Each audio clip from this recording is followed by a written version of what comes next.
Hello dear student, welcome all of you to CATG online classes. Student welcome back और हम लोग पढ़ रहे हैं chapter 2 that is sexual reproduction in flowering plants. Student previous lecture में हम लोगों ने पढ़ा था डेवलपमेंट ऑफ फीमेल गैमेटोफाइट और एम्ब्रियो सैक, राइट. और उसमें मैंने बताया था आपको कि फीमेल गैमेटोफाइट कहाँ से डेवलप होता है, कैसे डेवलप होता है. डायग्रामेटिकली उसको हम लोगों ने समझा था, डायग्राम बनाया था. मैंने आपको बोला भी था कि आप इस डायग्राम को बनाकर प्रैक्टिस कर लीजिएगा because that is very important for your board exam as well as competitive exam. और आई होप कि आप सब ने इसको ड्रॉ करके प्रैक्टिस किया होगा. तो एक लाइन में हम लोग फिर से रिकॉल कर लेते हैं कि पिस्टिल या कार्पेल किसका पार्ट है, गाइनीशियम का. और गाइनीशियम में आपने पिस्टिल या कार्पेल का 3 पार्ट पढ़ा है, स्टिग्मा, स्टाइल और ओवरी. ओवरी के नीचे स्टूडेंट क्या होता है, ओवरी के अंदर क्या होता है, ओव्यूल. ओव्यूल के अंदर क्या है, एम्ब्रियो सैक, राइट. ओव्यूल को आप टेक्निकली क्या बोलते हैं, मेगास्पोरेंजियम. और एम्ब्रियो सैक को आप टेक्निकली क्या बोलते हैं, फीमेल गैमेटोफाइट, राइट. और इसका डेवलपमेंट होता है from megaspore. Ovule consist of megaspore mother cell, पिछले लेक्चर में हम लोगों ने पढ़ा था. और megaspore mother cell form megaspore, और वही मेगास्पोर डेवलप करके बनाता है फीमेल गैमेटोफाइट और एम्ब्रियो सैक. और सिंगल मेगास्पोर इन्वॉल्व है, इसलिए इसको बोलते हैं मोनोस्पोरिक डेवलपमेंट, राइट. इतना चीज़ हम लोगों ने पढ़ा था. और मैच्योर एम्ब्रियो सैक का डायग्राम आपने बनाया था. Mature embryo sac consist of 8 nucleus but 7 cell. ऐसा क्यों है, वो चीज़ हम लोगों ने बहुत ही क्लियरली समझा था. अब उसी सीक्वेंस में मैं आपको एक चीज़ आगे बताता हूँ और फिर हम लोग उसमें आगे बढ़ते हैं. स्टूडेंट, हम लोग सबसे पहले आज ये समझने जा रहे हैं कि क्या डिस्ट्रीब्यूशन होता है. Distribution of sales,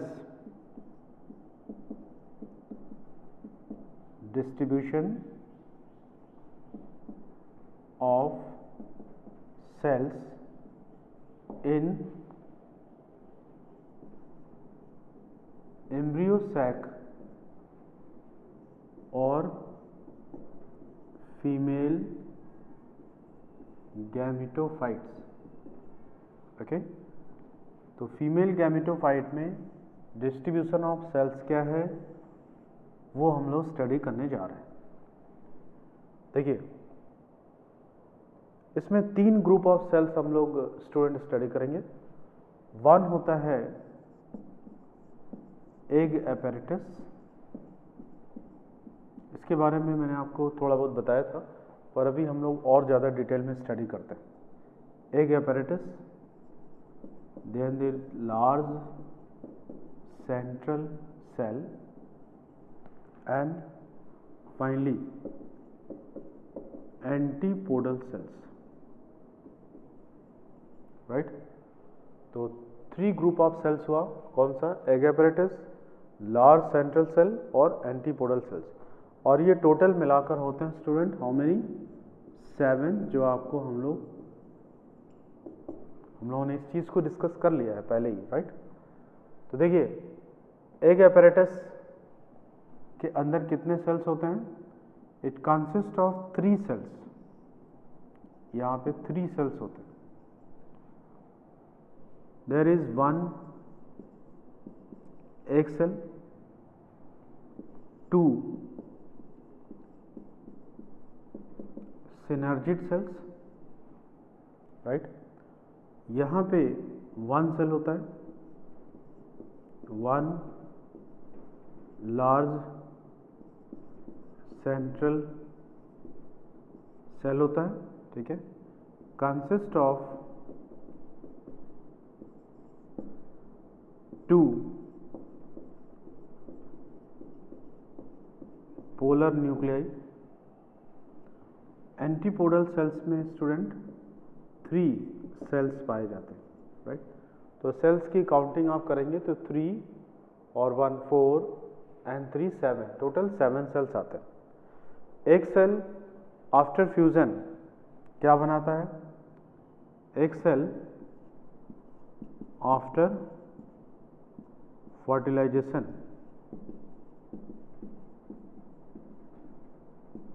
form zygote, ये जाइगोट बनाएगा जो डिप्लॉयड स्ट्रक्चर है 2n है। 2 synergid cells are there. Student, इसके बारे में इम्पॉर्टेंट बात क्या है, ये इनके अंदर जो होता है they consist of cellular thickening, और ये cellular thickening finger like structure होता है कॉल्ड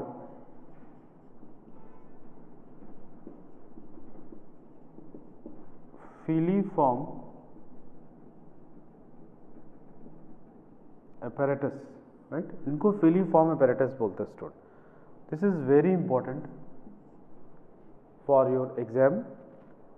और फिलीफॉर्म apparatus का रोल क्या होता है, दे helps in guiding entry of pollen tube, okay. ये pollen ट्यूब की एंट्री को गाइड करते हैं जिसके अंदर मेल गैमीट होता है। pollen tube which carry male gamete, right student. तो आप मेरे साथ इसको एक बार फिर से समझ सकते हैं और याद कर सकते हैं। आइए हम आपको लर्न करा दे रहे हैं। Distribution of cells in embryo sac or female gametophyte. 3 group of cells हुआ student, egg apparatus, large central cell and antipodal cell, okay. egg apparatus में कितने सेल्स होते हैं, 3 सेल्स। large central cell कितना है, 1 और antipodal cells कितना है, 3। egg apparatus consist of 2 group of cell, 1 egg cell, 2 synergid cells. egg cell after fertilization क्या बनाता है स्टूडेंट, जाइगोट। और synergid cells के अंदर क्या होता है, cellular thickening which have finger like structure called filiform apparatus। ये किस में हेल्प करते हैं, they help in guiding entry of pollen tube which carry male gametes, correct. और सेंट्रल सेल के अंदर एक लार्ज, वो सेंट्रली नाम इसका है, ये लार्ज सेल है और इसके अंदर क्या होता है, 2 पोलर न्यूक्लियाई होता है। एंटीपोडल सेल्स 3 होते हैं जो बाद में डीजनरेट हो जाते हैं आफ्टर फर्टिलाइजेशन। तो इनके बारे में आप नोट कर सकते हैं कि gets degenerated after fertilisation, right. तो ये हो गया स्टूडेंट डिस्ट्रीब्यूशन ऑफ सेल। अब हम लोग नेक्स्ट टॉपिक की तरफ, you can note down the content bye pausing your system. Student, next part जो हम लोग इस चैप्टर का पढ़ने जा रहे हैं that is pollination.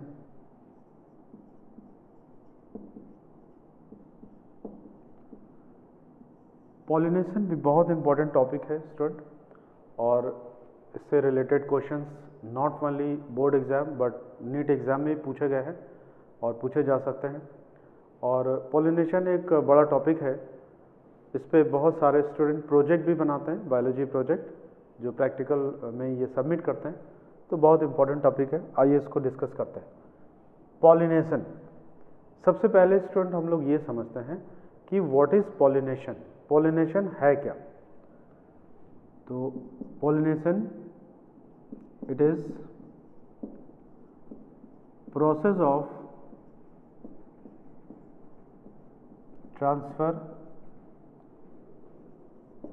Of pollen grain बोल सकते हैं, मेल गैमिट भी बोल सकते हैं। तो इस process of transfer of pollen grains from anther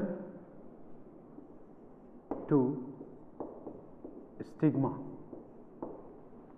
okay. What is pollination, student? It is process of transfer of pollen grains from anther to stigma. Flower के एंथर से स्टिग्मा तक ट्रांसफर हो रहा है, उसी को हम लोग बोलते हैं पॉलिनेशन। तो यहाँ पे ट्रांसफर क्या हो रहा है? Pollen grain. और पॉलन ग्रेन आपको मालूम है, हमने बताया था आपको, पॉलन ग्रेन्स क्या रिप्रेजेंट करता है? Represent mail gametophyte stage of angiosperm. Right student, pollen grain क्या रिप्रेजेंट करता है? Male gametophyte of angiosperm. Right, इसको ज़रूर आप अंडरलाइन कर लीजिएगा और आई विल सजेस्ट कि आप एक कॉपी बना लें और जो भी लेक्चर आप स्टडी कर रहे हैं उसको अपनी ओन हैंड राइटिंग में एक प्रॉपर नोट्स प्रिपेयर कर लेंगे, तो that will be very beneficial to you for future study. Right, और लिखते समय आपको याद भी हो जाएगा। तो पॉलन ग्रेन क्या रिप्रेजेंट करता है? Male gametophyte stage of angiosperm. आपने पढ़ा है एंजियोस्पर्म में दो स्टेज होता है लाइफ का, sporophytic stage and gametophytic stage. Main plant body क्या होता है स्टूडेंट एंजियोस्पर्म का? स्पोरोफिटिक। और सेकेंड स्टेज क्या होता है? Gametophytic, that is reduce stage, means वो डेवलप नहीं होता। जैसे मैंगो ट्री, मैंगो का प्लांट जो आप सामने देख रहे हैं वो क्या है? स्पोरोफिटिक स्टेज है। Right, sporophyte. तो पॉलन ग्रेन रिप्रेजेंट करता है मेल गैमेटोफाइट को। और एक अब बहुत इंपॉर्टेंट पॉइंट आप लिखने जा रहे हैं कंपटीशन के लिए। स्टूडेंट, बायोलॉजी की एक ब्रांच है जिसमें पॉलन ग्रेन की स्टडी करते हैं। Study of pollen grains in branch of biology called, उस ब्रांच को आप बोलेंगे पैलिनोलॉजी। ओके, इसको टिक कर लीजिएगा, this is very important. Right, तो study of pollen grains in branch of biology called palynology. तो व्हाट इज पॉलिनेशन? आइए आप मेरे साथ मेमोराइज कर सकते हैं। It is process of transfer of pollen grain from anther to stigma of flower. बस यहाँ पे यही लिखना है। पॉलन ग्रेन क्या रिप्रेजेंट करता है? Male gametophyte stage of angiosperm. Study of pollen grain को आप क्या बोलते हैं? Palynology, that is a branch of biology. Student, same sequence में हम लोग आगे बढ़ते हैं।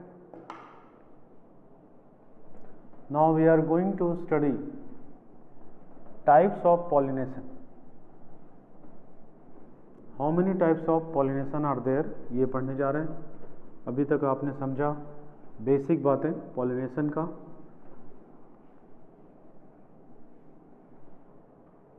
तो you can give a ring types of pollination.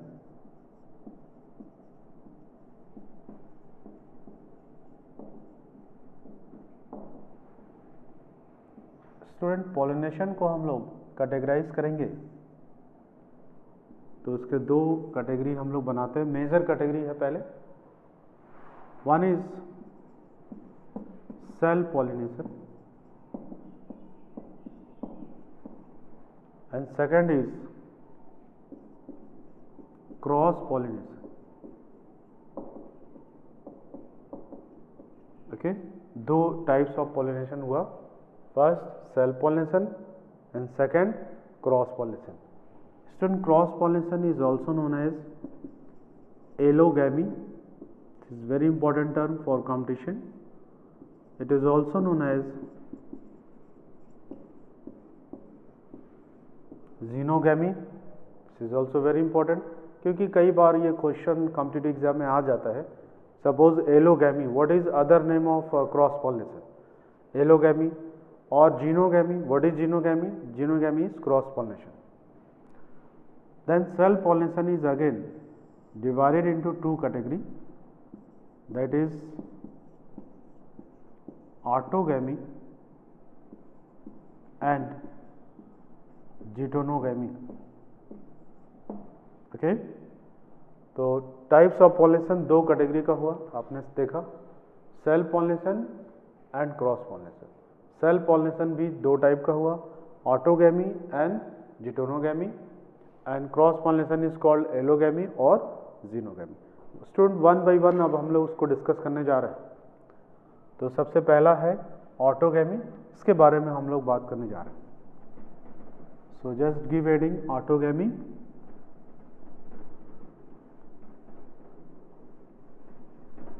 आप साथ साथ प्रैक्टिस करेंगे तो बहुत जल्दी समझ में आ जाएगा आपको। तो ऑटोगैमी के बारे में हम लोग डिस्कस करने जा रहे हैं। Heading is autogamy. सबसे पहले समझते हैं what is autogamy. Autogamy is process of transfer of pollen grains from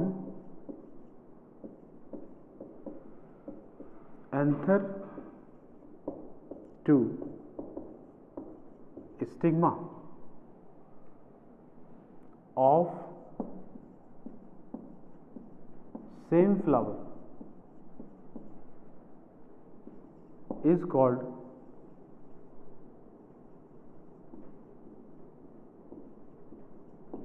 autogamy. Correct. तो what is autogamy? Process of transfer of pollen grain from anther to stigma of same flower is called autogamy. Student, flower अगर bisexual है तो bisexual flower का मतलब क्या हुआ? उसमें carpel भी होगा और स्टेमन भी होगा। तो उसी सेम फ्लावर के स्टेमन से कार्पेल यानी स्टिग्मा तक अगर पॉलन ग्रेन ट्रांसफर हो रहा है तो आप इसको क्या बोलेंगे? It is autogamy. यानी autogamy occurs in bisexual flower. Unisexual flower में ऑटोगैमी नहीं होगा। तो कॉल्ड ऑटोगैमी, आप इसको नोट कर सकते हैं, ये पॉइंट भी नोट कर सकते हैं। Occurs in bisexual flower. Okay, what is bisexual flower? जिसमें स्टेमन और कार्पेल दोनों होगा। अब नेक्स्ट पॉइंट है स्टूडेंट, कंप्लीट ऑटोगैमी। अब क्वेश्चन राइज होता है कि क्या कंप्लीट ऑटोगैमी नेचर में हो सकता है?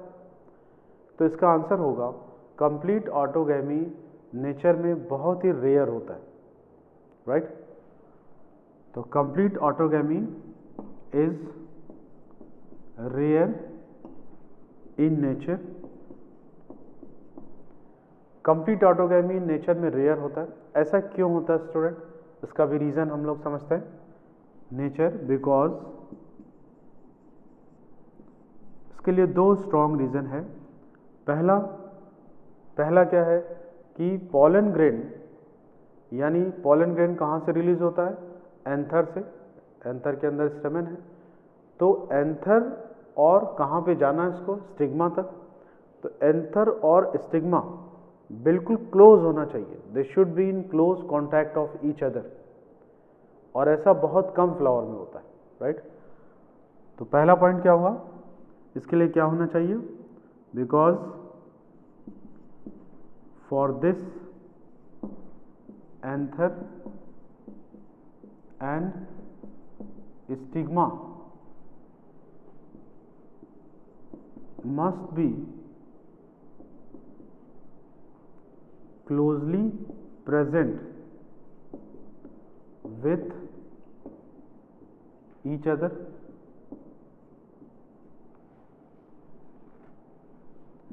which is rare. Student, anther और स्टिग्मा बिल्कुल पास पास होना चाहिए और वो रेयर होता है नेचर में। इस वजह से ऑटोगैमी कंप्लीट रेयर होता है। दूसरा एक इम्पॉर्टेंट पॉइंट बनता है कि जिस समय पॉलन ग्रेन रिलीज हो रहा है उसी समय स्टिग्मा उसको लेने के लिए कैपेबल हो। Means release of pollen grain and stigma receptivity okay must be synchronize, means एक साथ होना चाहिए। तो नेक्स्ट पॉइंट बनता है, क्या बनता है? Release of pollen grains and stigma receptivity must be synchronized,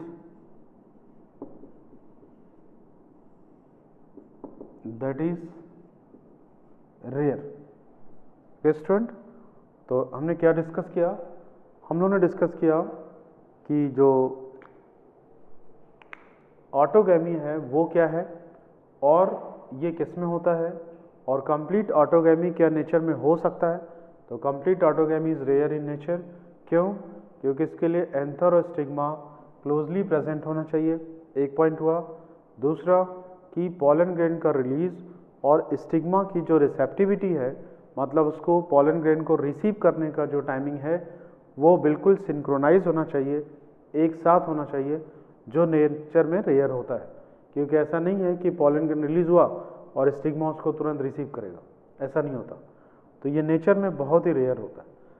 तो स्टूडेंट, इसकी कुछ एक्सेप्शन हैं ऑटोगैमी से रिलेटेड, वो हम लोग डिस्कस कर लेते हैं, फिर ऑटोगैमी कंप्लीट हो जाएगा। नेचर में कुछ ऐसे प्लांट हैं जो ऑटोगैमी शो कर सकते हैं और उसकी क्या कंडीशन होती है वो हम लोग डिस्कस करने जा रहे हैं। स्टूडेंट, नेचर में कुछ ऐसे प्लांट हैं, plants like voila,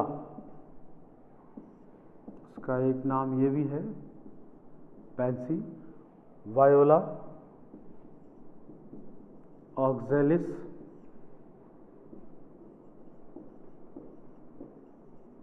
Commelina etcetera. ये 2-3 ऐसे प्लांट हैं, बहुत ही common plant, like viola, oxalis, commelina. ये 2 तरह का फ्लावर प्रोड्यूस करता है स्टूडेंट, राइट। तो दीज प्लांट्स प्रोड्यूसेस, क्या प्रोड्यूस करते हैं? 2 types of flower, 2 types of flower produce करते हैं। एक कैटेगरी है कैस्मोगैमस और दूसरी कैटेगरी है क्लिस्टोगैमस फ्लावर स्टूडेंट, राइट। 2 तरह के फ्लावर ये प्रोड्यूस करते हैं। One is chasmogamous, other is cleistogamous. तो स्टूडेंट, आइए समझते हैं ये क्या है। मीन्स ये जो प्लांट हैं, ये प्लांट नेचर में 2 तरह का फ्लावर प्रोड्यूस करते हैं। One is chasmogamous flower, another one is cleistogamous flower. Chasmogamous flower क्या है कि इसमें in this type of flower both anther and stigma are exposed।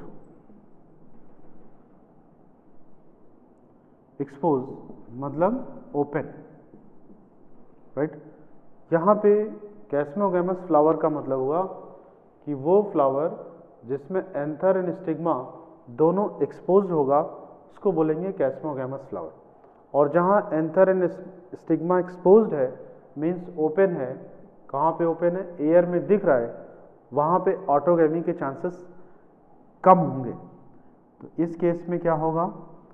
इस केस में ऑटोगैमी रेयर होगा, ओके। और क्लिस्टोगैमस फ्लावर का मतलब है, इसको हम लोग एक वर्ड में बोल सकते हैं closed flower student, right. Closed flower, closed flower means anther and stigma are not exposed। इसका एंथर और स्टिग्मा एक्सपोज नहीं होता मतलब एयर में नहीं दिखता, राइट। इसको देखिए याद करने का तरीका क्या है, यहाँ पे देखिए Cl लिखा हुआ, Cl मीन्स क्लिस्टोगैमस और Cl मीन्स क्लोज। तो स्टूडेंट Cl देखिए है ना आसान, कितना इजी तरीके से आप याद कर सकते हैं। Cl cleistogamous close flower, correct. तो anther and stigma are not exposed, right. और यहाँ पे अब आप बताइए, एंथर एंड स्टिग्मा एक्सपोज नहीं है तो ये अंदर पैक्ड है फ्लावर के अंदर, और अंदर पैक्ड है, इसका मतलब क्या हुआ, एंथर एंड स्टिग्मा बिल्कुल पास है, और एंथर स्टिग्मा जब बिल्कुल पास है इसका मतलब यहाँ पे कंप्लीट ऑटोगैमी हो सकता है, राइट। तो यहाँ पे आप लिखेंगे कंप्लीट ऑटोगैमी अकर्स। यहाँ पे स्टूडेंट कंप्लीट ऑटोगैमी हो जाता है, तो ये एक्सेप्शन हुआ जो अभी ऊपर हम लोगों ने पढ़ा कि ऑटोगैमी रेयर है। तो क्या कौन सा प्लांट है जिसमें ये हो सकता है, तो प्लांट ये है वायोला ऑक्जेलिस कॉमेलिना, और इस प्लांट में भी दो तरह का फ्लावर प्रोड्यूस करता है। लेट मी क्लियर यू, अगर एक प्लांट है तो ऐसा नहीं है कि उसमें पहले कैस्मोगैमस होगा फिर, ऐसा नहीं है। ऑक्जेलिस का एग्जाम्पल अगर आप लेंगे तो एक ही प्लांट में नीचे अगर होगा क्लिस्टोगैमस तो ऊपर होगा कैस्मोगैमस, यानी दोनों फ्लावर एक ही प्लांट में प्रेजेंट होता है, इसीलिए इनका नाम लिया गया स्टूडेंट। तो कंप्लीट ऑटोगैमी होगा, और कंप्लीट ऑटोगैमी होगा तो पॉलिनेशन यहाँ कंप्लीट हो जाएगा, फर्टिलाइजेशन होगा, और फर्टिलाइजेशन होगा तो इसमें जो सीड का फॉर्मेशन होगा वो सीड क्या होंगे, बिल्कुल एश्योर्ड होंगे। एश्योर्ड का मतलब कि वो उनका जो प्रॉपर्टी है वो वही प्रॉपर्टी होगा जो पेरेंट का होता है, राइट। तो कंप्लीट ऑटोगैमी अकर्स, और ये जो इस प्लांट के ये जो फ्लावर है ये प्रोड्यूस करेंगे, क्या प्रोड्यूस करेंगे, assured set of seeds, right. ये assured set of seeds produce करते हैं student. Assured set of seeds का मतलब क्या हुआ कि बिल्कुल वही कैरेक्टर इसमें आएगा जो पेरेंट का होता है। अब इसका एडवांटेज और डिसएडवांटेज क्या है, इसका एडवांटेज तो ये हुआ कि पेरेंट का ही कैरेक्टर इसमें ट्रांसफर हुआ, और डिसएडवांटेज क्या होगा इसमें, इसमें कोई वेरिएशंस नहीं होगा और कोई भी फॉर्मेशन ऑफ न्यू फीचर और न्यू कैरेक्टर नहीं होगा, करेक्ट। तो इसका आप यहाँ पे एडवांटेज अगर लिखेंगे तो एडवांटेज क्या होगा, पेरेंटल कैरेक्टर्स और transfer from generation to generation, okay. और यहाँ क्या होगा, डिसएडवांटेज की बात करेंगे। Disadvantage means no new feature और वेरिएशंस आर प्रोड्यूस, स्टूडेंट। तो कंप्लीट ऑटोगैमी कहाँ होगा, क्लिस्टोगैमस फ्लावर में, और एडवांटेज क्या है, पेरेंटल कैरेक्टर्स ट्रांसफर होंगे, और डिसएडवांटेज क्या है, no new features or variations are develop, okay. तो this was about autogamy. Now geitonogamy, self pollination, दो टाइप का आपने पढ़ा, one is autogamy and second is geitonogamy. I hope autogamy का आपको कॉन्सेप्ट क्लियर हो गया होगा। इसमें जो बातें हम लोगों ने डिस्कस की वो इम्पोर्टेंट है कॉम्पिटिटिव एग्जाम के लिए। और फाइनली हम लोग डिस्कस कर रहे हैं जिटोनोगैमी। सो स्टूडेंट सबसे पहले नोट करते हैं what is geitonogamy. It is process of transfer of pollen grains from anther to stigma, या आप ऐसे लिख सकते हैं फ्रॉम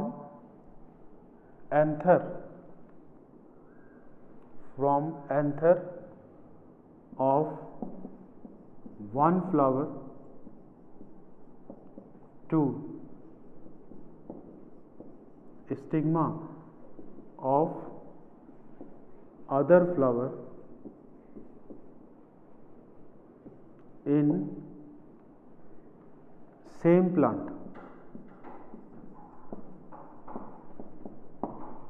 स्टूडेंट, ये बहुत इंपॉर्टेंट पॉइंट है। What is geitonogamy? It is process of transfer of pollen grain from anther of one flower to stigma of other flower in same plant.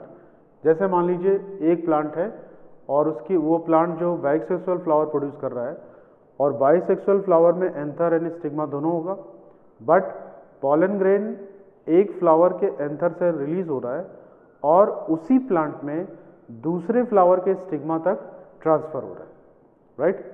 तो फ्लावर चेंज हुआ लेकिन प्लांट चेंज नहीं हुआ, तो उसको आप क्या बोलेंगे? जिटोनोगैमी। और अगर फ्लावर भी चेंज नहीं हुआ तो वो क्या हुआ? ऑटोगैमी। Correct student? तो geitonogamy it is process of transfer of pollen grain from anther of one flower, ये ध्यान रखिएगा, to stigma of other flower in same plant, ये ध्यान रखिएगा, दिस इज वेरी इंपॉर्टेंट। तो ये हुआ आपका जिटोनोगैमी और ये बहुत इंपॉर्टेंट है। आप समझ गए दोनों में डिफरेंस क्या है। अब एक बहुत ही इंपॉर्टेंट पॉइंट है, जिटोनोगैमी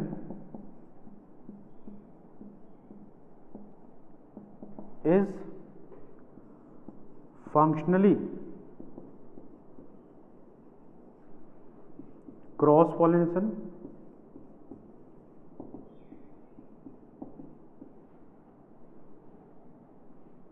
but genetically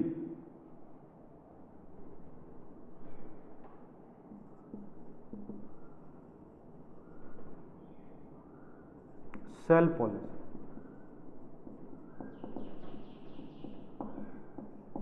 सो स्टूडेंट, आपने क्या लिखा? Geitonogamy is functionally cross pollination but genetically self pollination. कौन सा सेल्फ पॉलिनेशन का मोड? Autogamy, right? तो geitonogamy is functionally cross pollination but genetically, ये क्या है? आप इसको ही मिटा दीजिए तो कंफ्यूजन नहीं होगा और क्लियर हो जाएगा। It is cross pollination but genetically autogamy. ऐसा क्यों है? इसको सोचिएगा कि ऐसा क्यों है? फंक्शनली क्रॉस पॉलिनेशन है बट जेनेटिकली ऑटोगैमी। स्टूडेंट, ये फंक्शनली क्रॉस पॉलिनेशन है क्योंकि एक फ्लावर से दूसरे फ्लावर में ट्रांसफर हो रहा है, यानी एजेंट के थ्रू ट्रांसफर हो रहा है, राइट? इसलिए ये क्रॉस हुआ। और जेनेटिकली ऑटोगैमी है क्यों?